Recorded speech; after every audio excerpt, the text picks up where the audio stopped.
ஒரு காட்டுல ஒரு நரி இருந்துச்சு.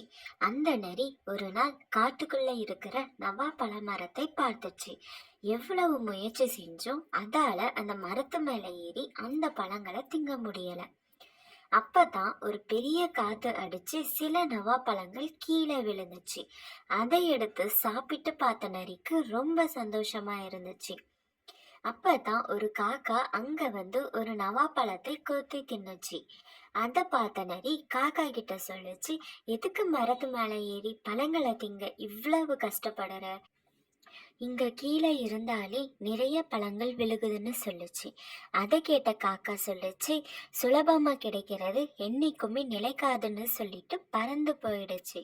மறுநாள் அங்க வந்த நரி நவாப்பழம் விழும்னு நம்பிக்கிட்டே நின்னுச்சு. அன்னைக்கு வெயில் அதிகமா இருந்ததால காத்தே அடிக்கல. ராத்திரி வரைக்கும் காத்திருந்த நரிக்கு அப்பதான் புரிஞ்சது காக்கா சொன்ன நீதி.